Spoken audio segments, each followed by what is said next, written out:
news here. I know you've said throughout the summer that you remain optimistic for fall sports this year. Now that you have a football schedule finalized, you kind of have a plan in place for the other sports like soccer and volleyball. I guess where are kind of your thoughts at in terms of going into the fall now? Well, I think we all know the challenges, and certainly we're all taking everything on a day-to-day, week-to-week basis. But what I would say is, based on the conversations that we were having in March, April, and May, and the conversations that we're having today, I remain very optimistic. Certainly aware of the challenges that are there, but feel good because of the medical protocols that we're following, and really everything we do is following the advice of the conferences, medical supervision, along with the medical center here in Bowling Green, who is our health partner, and certainly the American College of Cardiology also with anything that we need to do. So just following the guidance of the experts, feel like that's enabled us to manage through everything beginning when everybody came back in June, and obviously now we're in the T-minus stage, when the first game September 12th, and today's August 27th, so we're certainly getting closer.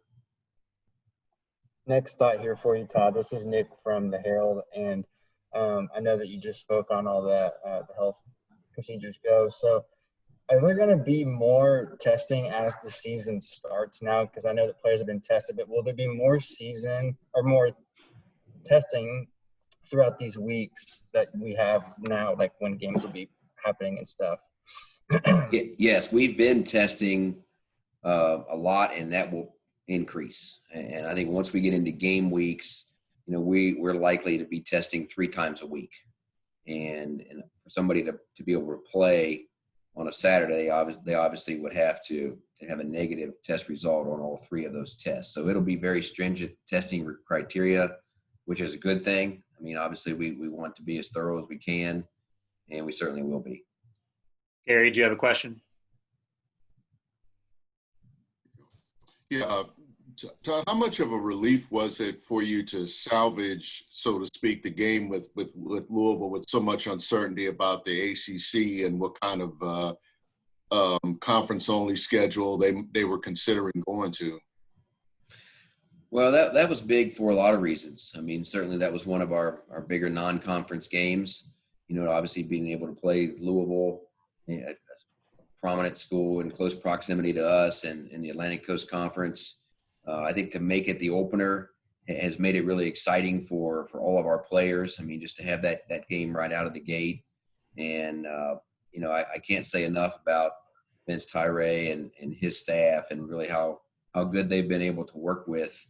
We've talked to them throughout the summer, knowing that they were on our schedule, and certainly when the ACC made the decision to go with the 10 conference games and 1 non-conference game, we were obviously very happy to be the 1 non-conference game that they're playing. So, that's a game that's obviously been on the schedule for a while, a little different date than what was on it, but we're very excited about that, and very excited to be heading up to Louisville in a little over 2 weeks.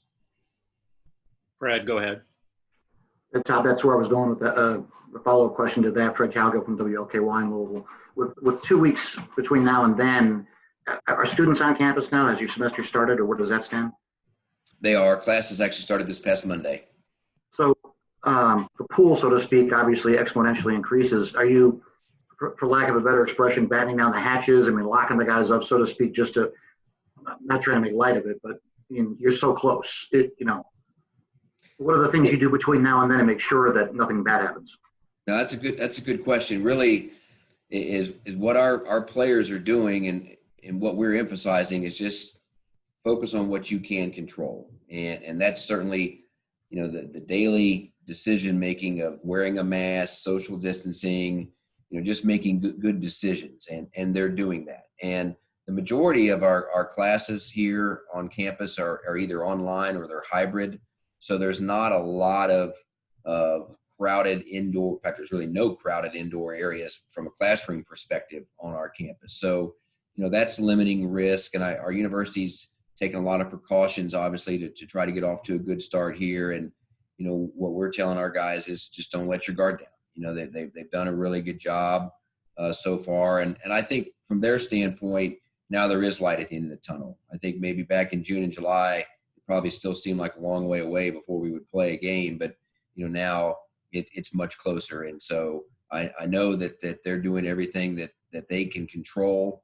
And as a result of that, they put themselves in a pretty good situation right now. Todd, Jared from the Daily News here. I know last week at the Rotary meeting, you spoke about fans at games, and you would hope for something similar to Louisville or Kentucky. Do you have anything officially submitted in terms of a plan for that, or any updates on whether you'll have fans at games this fall? Well, we've submitted some things. We don't have anything finalized yet, but I think it would be safe to say that for the Liberty game, whatever our fan situation is, will probably mirror what it is for the Louisville game. Just being in the same state as they are, only 100 miles away, and our home game being 1 week away from our game there. I think whatever it is when we go to Louisville, it will be what it is when we host Liberty. Jared again from the Daily News. You see a lot of reports going on from other schools about budget shortfalls.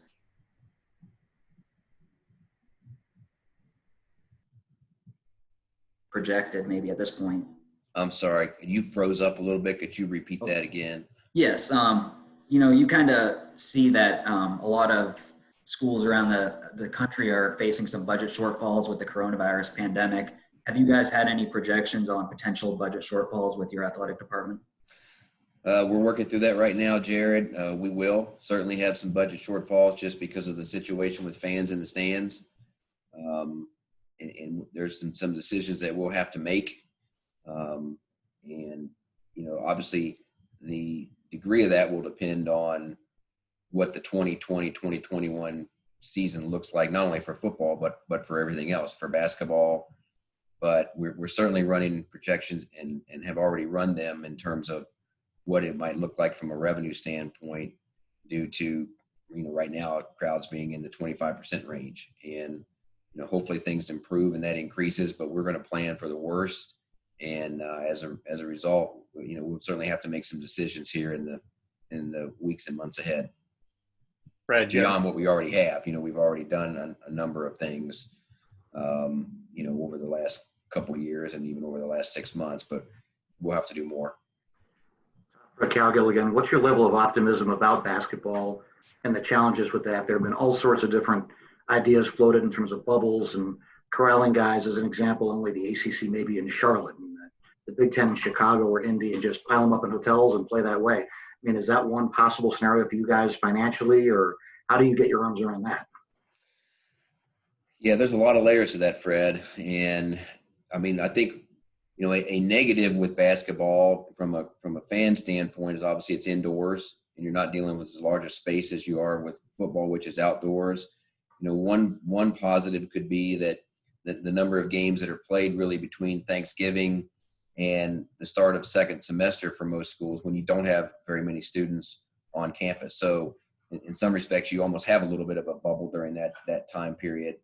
What I'm hoping happens, and it seems like this has been talked about more in the last couple of weeks, which I hope is a good sign, is the availability of a rapid test. And I know Abbott has come out now, and I believe they're in the production stage of a $5 test that gives you a result in 15 minutes and does not require a lab to do the diagnosis. And so all three of those areas would be a major improvement over what we're all dealing with right now, because the costs right now of testing are certainly a lot more than $5, and we're having to wait. It's different from different schools, but there's certainly a longer time frame waiting for results. And, I think the ability to get accurate results in a much quicker fashion at a $5 cost per test would be huge. It'd be a game changer in a lot of respects, because then you could process things a whole lot quicker. I think it would enable you to have more fans, because you could obviously test people on site.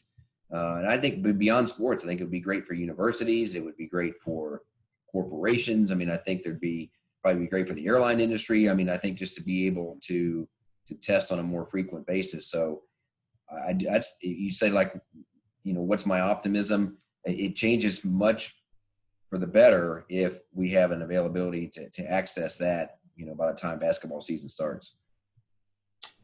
Todd, Rick both here in Louisville. Of the 10 conferences that play football, 4 of them were fairly quick to shut it down. You guys in Conference USA did not. How do you explain, so far you guys are looking good. Where did the resolve to sort of be more patient come from? Well, a lot of it has to do with where we are. Our region, we're right between Louisville and Kentucky. So, I think our footprint, and really many of those in our league, is the same footprint as the SEC, the ACC, and then with respect to our Texas schools, the Big 12. So I think our schools geographically are much more comparable than, the Mountain West, which is sort of tied into the Pac-12 from a geographical standpoint, and the MAC and the Big 10.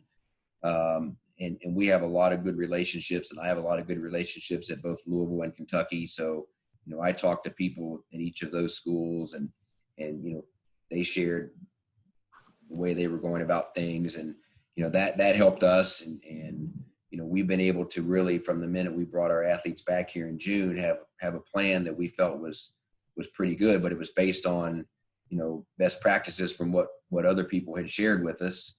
And I think that, again, now we've got 6 conferences, but our league is really spread out. I mean, our league is unusual in that it we've talked about before, ranges from El Paso to Norfolk, Virginia. So, I think it's 10 states. It's an election year. If you win Conference USA, you're well on your way to winning the election. We cover a lot of ground.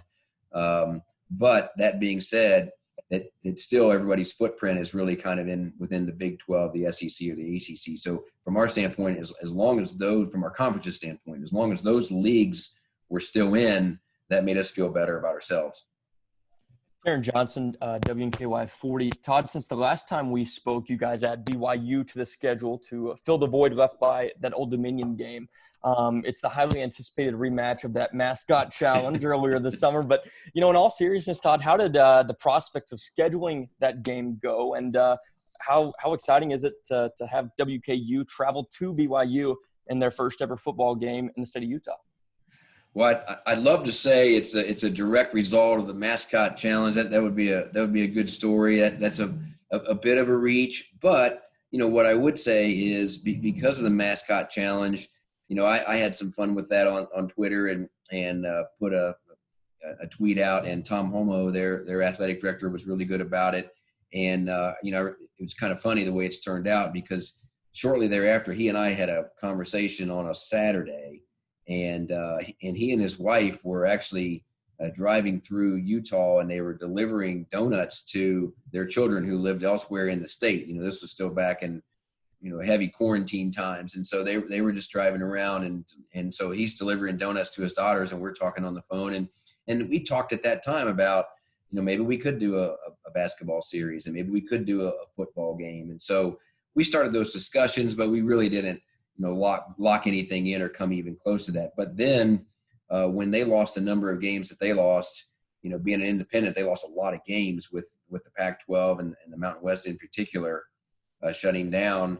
I reached out to Tom again when I noticed that, and when we lost the Indiana game, and he told me that let's stay in touch and let's see how this evolves. And then all of a sudden he reached out to me the week that we ended up announcing it, which I guess would have been last week. He reached out to me early last week and said, "Hey, what do you think about playing on this date?" And it worked for us. Obviously, it was October 31st, the date that we had agreed on, and was happy to do that, because I think it'll be, what we're trying to do is turn negatives into positives, and obviously, there's a lot of challenges to this season, a lot of things that are different, but were it not for all the various circumstances of this year, that game wouldn't have happened. So the fact that we're able to go to BYU for the first time, we've never played them in football.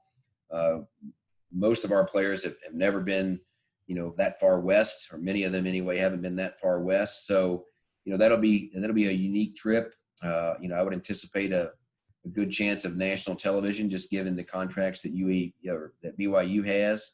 And so to me, I think it's a win-win. I mean, it's a really good opponent, so it's a chance for a good win. It's a unique trip, and obviously a lot of exposure for the program. Nick, did you have a question? Yeah. So Todd, I have a question. Back over here, like with the Herald, what's your take on student athletes who just had, soccer and volleyball? They just had their seasons postponed until the spring. So I just wanted to hear like your own thoughts based on that. My thoughts on soccer and volleyball moving to the spring. Yes, sir. That was honestly completely tied to the NCAA moving their respective championships to the spring. We were totally prepared to play soccer and volleyball in the fall, and we're moving ahead and doing so. But then when those championships were moved to the spring, both those sports, the ultimate goal obviously is to win your league and make the NCAA tournament. And so they wanted to align their seasons with the NCAA tournament. We are still having other sports in the fall. I know that doesn't get as much attention, but tennis and golf will be doing what they normally do in the fall. And I think that, volleyball and soccer will probably still play an exhibition match or two in the fall, like they normally would in the spring. And, baseball and softball also may do some exhibition matches in the fall like they normally would. So it won't be just football in the fall. I mean, there'll be other sports going on. Obviously, football is the one that gets the most attention. We would have had volleyball and soccer also if the NCAA championships had remained in the fall.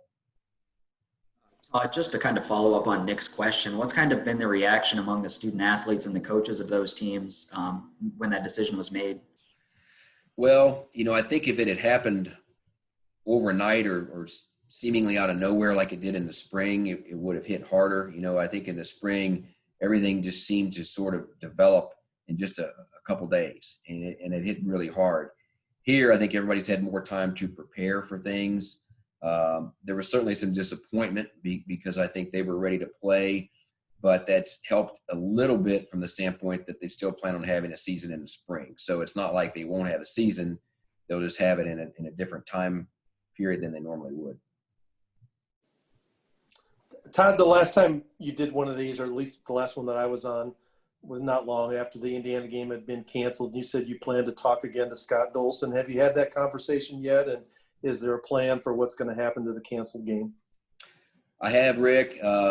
It's gone very, very well. I don't really have anything that I can share with you right now, but I think that hopefully we will pretty soon. Been very encouraged by the dialogue we've had there, and that's definitely going in a good direction. And that's good because, Indiana's scheduled to come here next fall, and then we're scheduled to go back to Bloomington in 2022, and that's a really good series for us. And obviously we played them in the past, and there's a lot of good relationships there. Todd, Jared McDonald with the Daily News here. Last night, sports kind of we saw them stop because of the protests regarding racial injustice and police brutality. I know that was more on the professional stage, but has there been any conversations surrounding anything similar happening at Western on your campus with your teams there?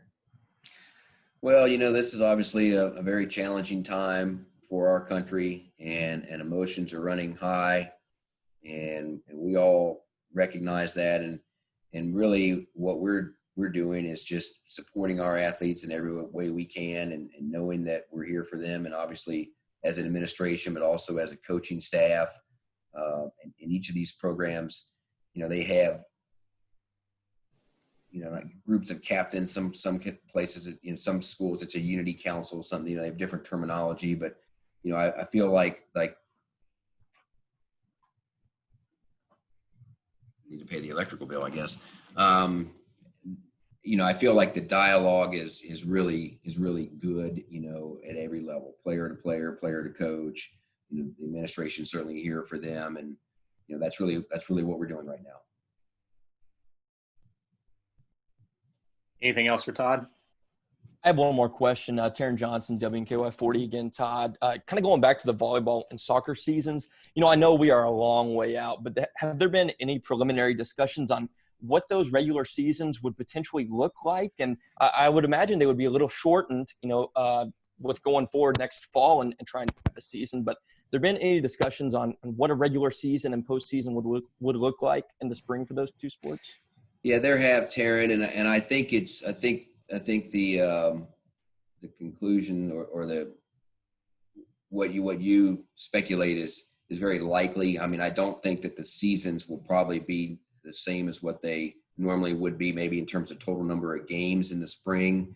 But I do think because the NCAA came out and has said that every fall athlete does not lose a year of eligibility, regardless of how many games they do or do not play, helps everybody in that regard. I think if athletes were to lose a season of eligibility in an abbreviated season, that would be tough. And that may also lead to some opting out because they wouldn't want a year, particularly if it was their last year, to be an abbreviated one. But because they don't lose the eligibility now, I think they're going to look at that as just look at it differently, I think, than they would have otherwise. But it hasn't been finalized yet what the schedule would look like, but I do think it probably will be fewer total games than what it would have been if it had been in the fall. Anything else? One last thought here. I'm just going to follow up on what Taryn kind of asked Nick here. But Todd, how do you feel about athletes getting that kind of second chance after the NCAA kind of ruling for these players to opt out at any point and then it not count against their eligibility? I just wanted to know, just to kind of emphasize more on that. I didn't know what you thought more about that. Well, I'm very much in favor of that. I think it's very fair, just given the uncertainties on what 2020, the fall of 2020 looks like. And I think that all of our athletes wanted to play. I mean, they made it clear they wanted to have a season. But I think in the back of their mind, there was a little bit of apprehension from the standpoint of what will the season look like, and you would have hated for them to play only a 40% or 50% of their season, or maybe even less, and then have it count against them. So now the fact that it won't, I think it's a good thing. What it will do moving forward is it will create some challenges for coaches across the country, not just here at Western Kentucky, but because of the fact that I think given the financial challenges that schools are having nationwide, and it's not just us in Conference USA. I mean, you see schools like Stanford and Iowa have eliminated sport programs because of the financial challenges. I don't know how many programs in 2021, 2022 are going to be able to expand their rosters. I think the roster sizes in most cases will still remain the same. So if you have a program where you bring seniors back that normally would have graduated, those roster spots will come at the expense of either a newcomer or somebody else. So the challenge for coaches will be managing their roster. But that being said, I think it's still the right and the fair thing to do to not have any fall sport athlete lose their eligibility.